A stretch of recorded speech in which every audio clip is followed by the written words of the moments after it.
அடுத்தது தனுசு. தனுசு ராசிக்கு இந்த சுக்கிர பயிற்சி எப்படிமா இருக்கு? தனுசு ராசியை பொறுத்தளவு பார்த்தீங்கன்னா, அவங்க 8ஆம் இடத்துல சுக்கிர பகவான் இருக்காங்க. அதாவது 7ஆம் பார்வையா 2ஆம் இடத்தை பார்க்குறாங்க. அப்படி பார்க்கும்போது முதல்ல நம்ம தனுசு ராசிக்கு என்ன சொல்லலாம் அப்படின்னா,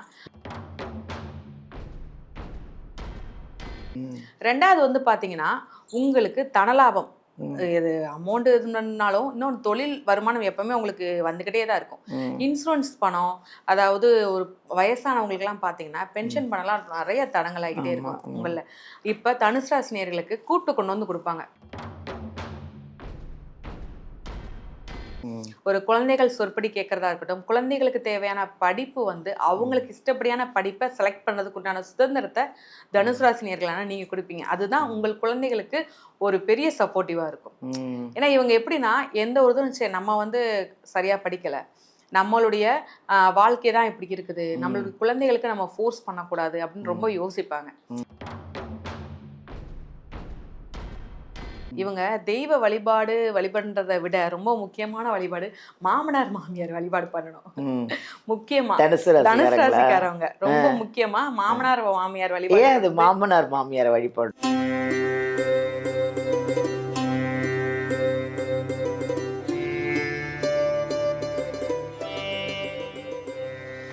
வணக்கம், திஸ் இஸ் பாலாம்பிகா.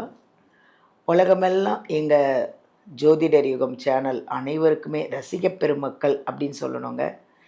இங்கே ஜோதிடர் யுகம் சேனல் அத்தனை பேருக்குமே அத்தனையும் எங்களுக்கு வந்து ரசிகர்கள் மட்டும் இல்லைங்க, ஃபேன்ஸ் மட்டும் இல்லை, வியூவர்ஸ் மட்டும் இல்லை, நிறைய எங்களோட கமெண்ட்டை நீங்கள் சொல்லி நான் எங்களை உற்சாகப்படுத்துகிற எங்கள் ஜோதிடர் யுகம் சேனல் அனைவருக்குமே நிறைய விஷயங்கள் பார்த்துட்ருக்கோம் இல்லையா.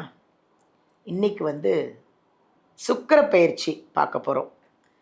சுக்கிர பயிற்சி அப்படின்னா என்ன, அது எப்போ, அதனால் அதில் வர 12 ராசிகளுக்கான விஷயங்கள் எல்லாமே வந்து நம்ம ஒரு அருமையான ஒரு ஜோதிடர் பெண்மணி அப்படின்னு சொல்லணுங்க. ஒரு பொண்ணு, அழகான ஒரு லட்சணமான ஒரு பொண்ணை தான் கேட்க போகிறோம். அவங்க வந்து பாரம்பரிய ஜோதிடர், ஜோதிட அரசி யோக பிரபா, அவங்கள தான் நம்ம பார்க்க போகிறோம். நிறைய விஷயங்களை உங்களுக்காக கொண்டு வந்துட்டுருக்காங்க. அதை விட அவங்க என்கிட்ட சொன்ன ஒரு விஷயம், டேரட் ரீடர் அப்படின்னு சொன்னாங்க. அதாவது டேரட் ரீடர் அப்படின்னா ரொம்ப பேர் அது பார்க்குறது இல்லை. அதாவது கார்டு வச்சு பார்ப்பாங்க இல்லைப்பா, கார்டு வச்சு பார்த்து நிறைய விஷயங்கள் வந்து சொல்லுவாங்க. அதெல்லாம் ரொம்ப பேர் ரொம்ப கஷ்டங்க, அது படித்து அதை வந்து அழகாக சொல்கிறதெல்லாம் பெரிய விஷயம். அப்படி ஒரு ஒரு அழகான ஒரு ஜோதிடரை நம்ம பார்க்க போகிறோம்.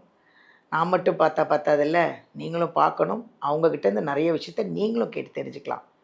பார்ப்போமா, அவங்கள சந்திப்போமா? வாங்க, யோக பிரபாவை பார்ப்போம். வணக்கம். வணக்கம்மா, எப்படி இருக்கீங்க? நல்லா இருக்கேன், நீங்கள் நல்லா இருக்கீங்களா? நல்லா இருக்கேன். நீங்கள்லாம் இருக்கும்போது எங்களுக்கு என்ன கவலை, ஜோதிடத்தில் என்ன பிரச்சனைனாலும் சொல்லிட போகிறீங்க, அதுக்கு என்ன சொல்யூஷன்னாலும் நீங்கள் சொல்லிட போகிறீங்க. நிச்சயமாம்மா. டேரட் ரீடரும் பார்க்குறீங்களா நீங்கள்? ஆமாம்மா, டேரட் ரீடரும் பார்க்குறேன். Very good. அது எப்படி இந்த கார்டு வச்சு அழகாக சொல்லிடுவீங்க? அதாவது பார்த்தீங்கன்னா 72 கார்டு இருக்கும். அந்த கார்டில் வந்து நம்மளுடைய அதாவது ஏற்கனவே போன அவங்க லைஃப்பில் என்ன நடந்துச்சு, இல்லை இப்போ என்ன நடக்க போகுது, இனிமே என்ன நடக்குது அப்படிங்கிற 3 காலத்துக்குமே நம்ம பார்த்துடலாம். பாருங்கள், அவங்க வந்து டேரட் ரீடரு அவ்வளோ அழகாக சொல்லுவாங்களாம். பட் இன்றைக்கி அவங்க அதை எடுத்துகிட்டு வரல. கரெக்டாக இன்றைக்கி எடுத்துகிட்டு வரல. ஆனால் அடுத்த வாட்டி அவங்கள விட மாட்டோம், எடுத்துகிட்டு வந்து எல்லாருக்கும் அந்த டேரட் ரீடர் மூலிமா நம்ம நிறைய விஷயங்களை பயனடையணும், நிறைய பேருக்கு நிறைய விஷயங்கள் கிடைக்கணும் இல்லையாடா? கண்டிப்பாக எல்லாரும் நல்லா இருக்கணும் அப்படின்னு ஒரு நல்ல ஒரு ஜீவன், அருமையான ஒரு ஜோதிடரை நம்ம சந்திச்சுட்டே இருக்கிறோம். அப்புறம் வந்து இப்போ வந்து சுக்கிர பயிற்சி நம்ம இல்லையா இந்த வாட்டி பார்க்க போகிறது சுக்கிர பயிற்சி. சுக்கிர பயிற்சி அப்படின்னா என்ன? ஏன்னா நிறைய பேருக்கு தெரியறதில்ல இல்லையா. சுக்கிர பயிற்சினா என்ன, அது எப்போ வருது, அதோட பலன்கள் 12 ராசிக்கு நம்ம பார்க்க போகிறோம். இப்போது சுக்கிர பயிற்சினா என்ன, அது எப்போ வரப்போகுது சொல்லுங்கள் பார்ப்போம். சுக்கிர பயிற்சினா பார்த்தீங்கன்னா ஜூன் மாதம் 8ஆம் தேதி ஸ்டார்ட் ஆகி ஜூலை மாதம் 4ஆம் தேதி வருது. அதாவது அப்படி ஒரு 10 நாள் வருமா? அதாவது ஒன் மந்த்மா, 1 மந்த் வருது. 1 மந்த் தான் சுக்கிர பயிற்சி நடக்கும். அது மட்டும் இல்லாம புனர்பூசம் 3ஆம் பாதத்துல இருக்கிற சுக்கிர பகவான், அதாவது மிதுன ராசியில இருக்கிற சுக்கிர பகவான் கடகத்துக்கு புனர்பூசம் 4ஆம் பாதத்துக்கு போறாரு. அதுதான் சுக்கிர பயிற்சி.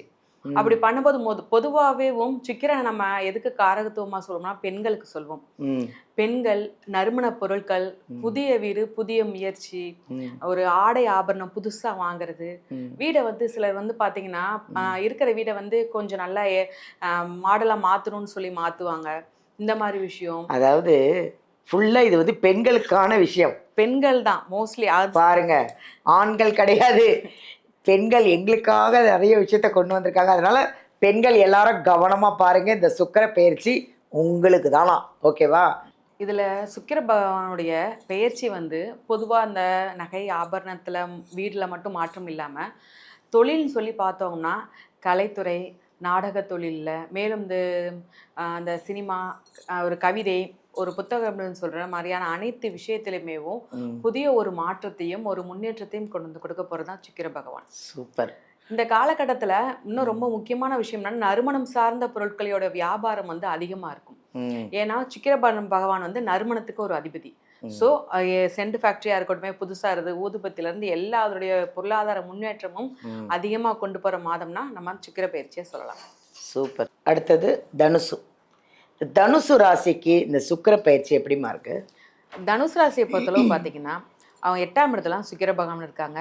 அதாவது 7ஆம் பார்வையா 2ஆம் இடத்தை பாக்குறாங்க.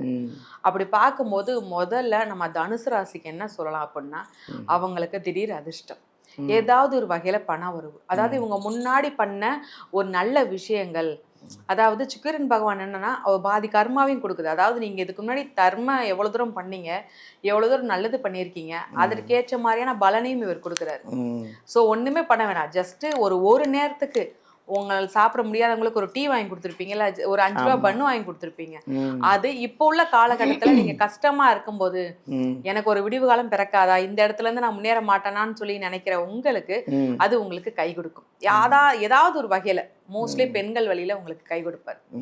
2வது வந்து பாத்தீங்கன்னா உங்களுக்கு தனலாபம், இது அமௌண்ட் இருந்தாலும் இன்னொன்று தொழில் வருமானம் எப்பவுமே உங்களுக்கு வந்துக்கிட்டே தான் இருக்கும். இன்சூரன்ஸ் பணம், அதாவது ஒரு வயசானவங்களுக்குலாம் பார்த்தீங்கன்னா பென்ஷன் பணம்லாம் நிறைய தடங்களாகிட்டே இருக்கும் உங்களில். இப்போ தனுசு ராசினியர்களுக்கு கூட்டு கொண்டு வந்து கொடுப்பாங்க. இந்தாம்மா உங்களுடைய பென்ஷன் பணம் மன்னித்துக்கோங்க, இவ்வளோ நாள் லேட் ஆயிடுச்சுன்னு சொல்லி சேர்த்து வச்சு பணம் கொடுக்கறதுக்கு உண்டான வாய்ப்பு. நிறைய இடத்துலலாம் பேங்க்ல அலைய விட்டுருப்பாங்க, இவங்க வட்டி போட்டிருப்பாங்க, ஒரு அமௌண்ட் போட்டு நகை போட்டு வச்சிருப்பாங்க, அந்த வட்டி கட்டணும், அந்த வட்டி இவங்களுக்கு எடுக்கணும்னு சொல்லி போகும்போது இல்லை இல்லை இப்போ எடுக்கக்கூடாது, உங்களுக்கு ஏதாவது ஒரு வகையில அவங்கள தடங்கல் பண்ணி அவாய்ட் பண்ணிட்டுட்டே இருப்பாங்க. இப்ப பேங்க்ல இருந்தே அவங்களை ரெஸ்பெக்ட் பண்ணி கூப்பிட்டு சரி வாங்க உங்களுக்கு அமௌண்ட், உங்க பணத்தை நீங்க எடுத்துக்கோங்க அப்படின்னு சொல்றதுக்கு உண்டான வாய்ப்பு இவங்களுக்கு இருக்குது. 2வது குடும்ப அளவுல ரொம்பவே அருமையான ஒரு பயிற்சியா இருக்குது. ஒரு குழந்தைகள் சொற்படி கேட்கறதா இருக்கட்டும், குழந்தைகளுக்கு தேவையான படிப்பு வந்து அவங்களுக்கு இஷ்டப்படியான படிப்பை செலக்ட் பண்ணதுக்கு உண்டான சுதந்திரத்தை தனுசு ராசினியர்களான நீங்க கொடுப்பீங்க. அதுதான் உங்கள் குழந்தைகளுக்கு ஒரு பெரிய சப்போர்ட்டிவா இருக்கும். ஏன்னா இவங்க எப்படின்னா எந்த ஒரு இதுவும் சரி நம்ம வந்து சரியா படிக்கல, நம்மளுடைய வாழ்க்கை தான் இப்படி இருக்குது, நம்மளுடைய குழந்தைகளுக்கு நம்ம ஃபோர்ஸ் பண்ணக்கூடாது அப்படின்னு ரொம்ப யோசிப்பாங்க. அதனால அந்த ஃபோர்ஸ் அவங்க மேல திணிக்க மாட்டாங்க. ஓகே நல்லா படிங்க அப்படின்னு சொல்லிட்டு அவங்க என்ன முடிவெடுத்தாலும் அவங்களுக்கு சப்போர்ட் பண்ணுவாங்க. 2வது வந்து பாத்தீங்கன்னா இவங்களுடைய உடல்நிலை, ஒரு ஏற்கனவே ஒரு இடத்துல ஆப்ரேஷன் பண்ணியிருக்காங்க. ஏன்னா இவங்களுக்கு வந்து பாத்தீங்கன்னா ஒரு சரியான புரிதல் இல்லாம ஒரு ஆப்ரேஷன் பண்ணிட்டு வந்து அதிலே ஒரு சின்ன சின்ன பிரச்சனை பழையபடி இவங்களுக்கு வந்து இந்த மாதிரி இருந்திருக்கும். அதிலே பழையபடி இன்னொரு ஆப்ரேஷன் பண்றது, தையல் பிரியறது, பிளட் வர்றது, நிறைய விஷயங்கள் நடந்திருக்கும். ஆனால் இனி வரும் சுக்கிர பயிற்சி அந்த தழும்பே இல்லாத அளவு ஒரு மாற்றத்தை கொடுக்க போகுது. எவ்வளோ பெரிய தழும்பா இருக்கட்டும், உடல்நிலை எவ்வளோ பெரிய சரியில்லாம இருக்கும், தொண்டையில இந்த மாதிரியான என்ன வியாதினே தெரியல, அது என்ன நோயினே தெரியல, என்னால முடியலன்னு சொல்றவங்களுக்குலாம் இந்த சுக்கிர பயிற்சி அதற்குண்டான மருந்து கொடுக்க போறாரு. அது அலோபதி மூலமாவும் சரி, இல்ல ஹோமியோபதி மூலமாவும் சரி, ஒரு பெண் மூலமா இவங்களுக்கு அந்த வழி தெரிய போகுது. அந்த வழி தெரிஞ்சு அதன் மூலம் அவங்க ஆரோக்கியம் மேம்பட போகுது. தெய்வ வழிபாடு உங்களுக்கு இருக்கா ஏதாவது? நிச்சயமா இருக்குது. இவங்க தெய்வ வழிபடுறதை விட ரொம்ப முக்கியமான வழிபாடு மாமனார் மாமியார் வழிபாடு பண்ணணும். முக்கியமா தனுசு ராசிக்காரவங்க ரொம்ப முக்கியமா மாமனார் மாமியார் வழிபாடு. ஏன் அது மாமனார் மாமியார் வழிபடணும்? அவர் வந்து பாத்தீங்கன்னா சுக்கிர பகவானுக்கு ஒரு பெரிய இதா இருப்பாங்க. அதாவது நம்ம எப்படி 3ஆம் வீட்டுக்கு வந்து இளைய சகோதரர் சொல்றோமோ அதே மாதிரி தனுசு ராசியை பொறுத்த வரைக்கும் 8ஆம் வீட்டுக்கு வந்து நம்ம மாமனார் மாமியாரை சொல்லலாம். 8ஆம் வீடு வந்து மாமனார் மாமியாரை குறிக்கும். எந்த ஒரு செயலும் செய்ய போறாங்க அப்படின்னா மாமனார் மாமியார்ட்ட ஒரு ஆசீர்வாதம், ஒரு இன்ஃபர்மேஷன் சொல்லுவார், ஒரு ஆசீர்வாதம், நான் பண்ண போகிறேன், நல்லா பண்ணாலா, நல்லா இருக்குமா நல்லா இல்லையா, ஏதாவது ஒரு ஐடியா கொடுங்க அப்படின்னு கேட்குறதா இருக்கட்டும், இல்லை ஒரு ஏதாவது ஒரு இடத்துக்கு வெளியில் கிளம்புறாங்க, நல்லபடியாக போயிட்டு வரணுமா அப்படின்னு சொல்லிட்டு ஜஸ்ட் அவங்களோட ஒரு திண்ணீர் பூசிட்டு ஒரு ஆசீர்வாதம் வாங்கிட்டு போனாலே போதும், அந்த வேலை அவங்களுக்கு சூப்பராக முடிஞ்சிடும், அவங்களுக்கு சாதகமாக முடிஞ்சிடும். Super super super. Thank you thank you. Doubt இருக்குது, என் ஜாதகம் பார்க்கணும் யோகா பிரபா கிட்ட அப்படின்னீங்கன்னா நம்ம வீடியோலேருந்து நம்பர் எடுத்து நீங்கள் யோகா பிரபா கிட்ட பேசலாம், நேர்லேயும் காண்டாக்ட் பண்ணலாம். இல்லைங்க நான் ரொம்ப தூரத்தில் இருக்கேன், அங்கே போய் எப்படி போய் பார்க்குறது அப்படின்னா நீங்கள் ஆன்லைன்லேயும் வாட்ஸ்அப்லேயும் பேசுவாங்க. வாட்ஸ்அப்லேயும் உங்களுக்கு நிறைய சொல்யூஷன் கொடுப்பாங்க, நிறைய விஷயங்கள் சொல்கிறாங்க, ஃபாலோ பண்ணிக்கோங்க. அவ்வளோ நல்லாயிருக்கு இந்த சுக்கிர தசை, மிஸ் பண்ணிடாதீங்க. தேங்க்யூ.